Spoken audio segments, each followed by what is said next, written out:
አንቺ አማን ነው እንዴናሴ አገገምክ ከባለፈው አቻርል እንደወጣ ነው አረ እባክህ በኩላን በቀየቶበት አንዴ ድጋሚ ጎል ያስገባባችሁ አረ እናንተ ደግሞ እንዴ ማንቺ ራሱ በሜዳው አንዴ በቦርሱ ለጎል ገብቶበት ገና በ5 ደቂቃ ሲደናበር ነበር አረ እባክህ ዝም በል ዋናው 3 ነጥቧን ይዞ መገኘት ነው ለነገሩ ችግር የለውም እሑድ እናገኛችሁ የለ ያኔ እናሳያችኋለን እስቲ እናያለን የዛኔማ ማንቺ ያስለመደን እንድል አያሳጣንም አረ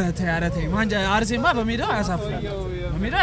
ቆይ ታዲያ ለምን ጨዋታውን አንገምትን አንቺ ምርጥ ሀሳብ እንዲሁም ለምን ዜና ሶከር ላይ ገምተን ማልክ እንደሚሆን በዛው ለምን አናየው እንዴት ነው ታዲያ ዜና ሶከር ላይ መገመት የምንችለው ይኸውልሽ በመጀመሪያ www.zenasoccer.com ብለሽ ትገቢያለሽ እሺ ከገባሽ በኋላ ቅመም የምትለዋን ትጫኛለሽ በቀጣይ አርሰናል ከማንቸስተር ሎጎውን ስታገኝ እሱን በመጫን እንግዲህ ግምትሽን ማስፈር ነው አንተ ጭራሽ 500 ብር ሽልማትም አለው እንዴ እናሳ ከዚህ በፊት ተመዝግበሽ ከሆነ መግቢያ የሚለውን ትጫኛለሽ አዲስ ፎንሽ ደግሞ ይመዝገቡ የሚለውን በመንካት ግምትሽን ማስፈር ነው እንግዲህ አረ እንዲቀላል ከሆነማ 5 አመት ወይኔ ናጋ በቃ እናንተም ውጤቱን ይገምቱ 500 ብር ያሸንፉ